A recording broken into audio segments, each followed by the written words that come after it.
Did you hear anything about who found him, how he was found, the 911 call, or anything like that? Yes, yeah, and I can't talk about it. We're here to get to the bottom of it though. It sounds like we pretty much know what's going on. But all we want to do is just talk about the man, the musician. What message do you have for Prince fans? Just keep saying prayers for everyone, for the family. There was no sign of this. This is just, everyone gets sick once in a while. We don't know. We're going to find out. Sheila E. was the last person Prince opened up to, and now it's being said that she's finally telling the world what Prince was trying to protect us from, and why Diddy didn't want him alive to do it. The first Diddy party I went to was at Prince's house.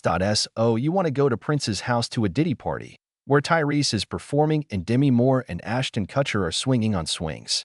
That is what's happening on the other side of the wall. And the one thing that makes this party different from a Jamie Foxx party, or any other celebrity party that gathers a bunch of young women, or guys, or whatever, is that Diddy didn't let you bring your security into the party. Here's the thing.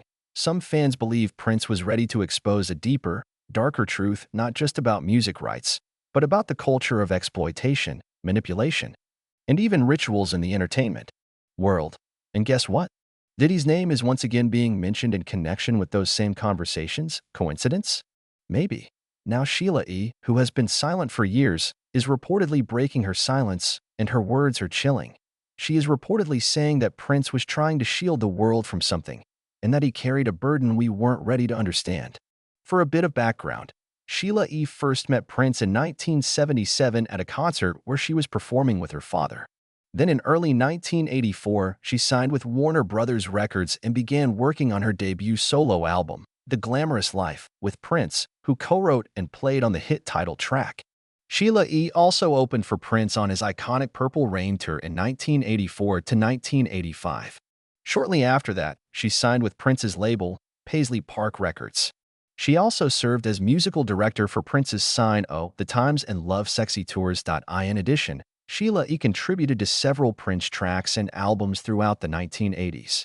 She appeared in his concert film Sign O, The Times, performed with him at the Brit Awards, and toured with Prince in mid-2007. But here's where it gets really interesting.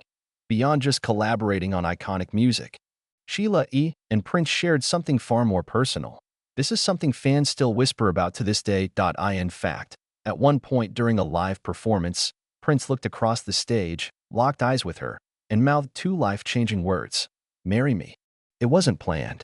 It wasn't staged. It was pure and unscripted. Reports say they were even briefly engaged after that, but never married. You were in a relationship with Prince. He even proposed to you. How did he do it? It was during the Sign O, The Times tour, and there were many songs that were really emotional for me when we played. Purple Rain was one of them. Playing that song, playing drums, I just loved playing that song. Next thing I know, he's taking his solo. And as I opened my eyes, he was turning at the same time. He turns to me and says, "Will you marry me?" Now, reports have suggested that Sheila E. and Prince had not spoken for about 5 years before his passing in 2016. This was reportedly due to her autobiography, The Beat of My Own Drum, which included details about their relationship. But what if that's not true? According to close sources, they actually reconnected toward the end of Prince's life. And Prince reportedly told Sheila E. a lot about the industry and some shocking details about Diddy. Allegedly. Okay, here's the thing. We know that Prince always warned about powerful figures in the industry, people who controlled narratives, owned artists, and silenced them. Was Diddy one of them? You all know how passionate Prince was about artists being paid what they're worth and having control over their music. On December 31st, 1999, my publishing contract with Warner/Chappell expired, thus emancipating the name I was given before birth, Prince, from all long-term restrictive documents. I had to reflect deeply about the music, how often I was expected to record, and other related things. I really looked within to find out whether fame or my spiritual well-being was more important to me, and I chose the latter. Prince signed with Warner Music in 1977 when he was just 18 years old. Although the albums he released between 1978 and 1981 didn't perform that well, Warner kept him on because he was seen as a serious talent who reflected well on the label. At the time, Warner seemed to be a company that invested long-term in talented artists. In 1982, a year after MTV launched, Prince released more music and broke into the US top 10 for the first time. He became part of a new generation of musicians who understood how powerful music videos could be for marketing and creating an iconic image. Eventually, after establishing himself in the industry, Prince started his own label, Paisley Park Records. Warner helped fund it and handled its distribution. However, by then, Prince had already begun to speak out about how the label was underpaying and exploiting him. It's not your game. You didn't make the rules, so everything is harder. As long as you're under contract, you'll always get a smaller share of the profits. A select few will succeed. Most will not. As a people, we are considered a minority. But stop, look at yourselves. There is nothing minor about you. You are a blessed people. You are the most talented on earth and still remain grateful. That's why, when you succeed in their game, you always thank God. Tonight, I ask one favor of you. Imagine what we could be like in our own game. Peace and love to one another. Yes, this is the same Warner Brothers that also backed Diddy. He had a deal where Warner received a 50% stake in his Bad Boy Records label.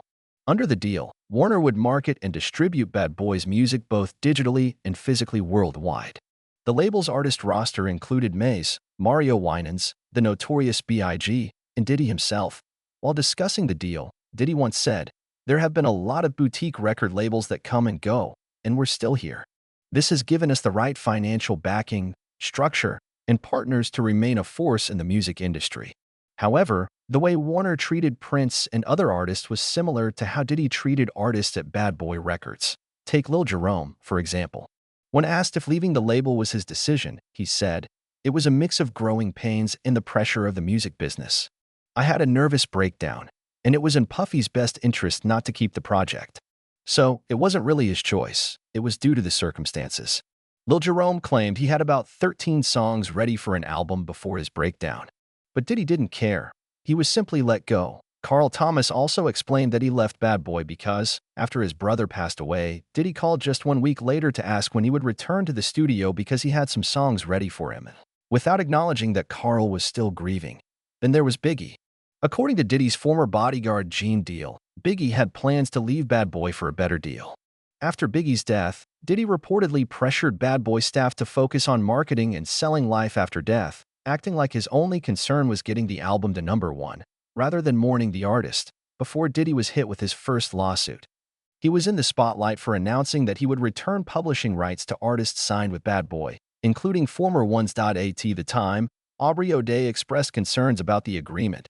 She said she had received the terms months earlier, just like other Bad Boy artists who were contacted to reclaim their song rights. But there was a catch. "We only receive the earnings since Sony bought our catalog," she explained. Streaming royalties from the past few years come out to about $800 to $900, some even less. And to receive that, I have to release him from any claims or legal actions before the release date. I also have to sign an NDA promising never to criticize Puff, Bad Boy, Janice Combs, Justin Combs Music, EMI, or Sony in public, ever. In short, Diddy's decision to return publishing rights seemed to be just another tactic of manipulation, control, and silencing his artists.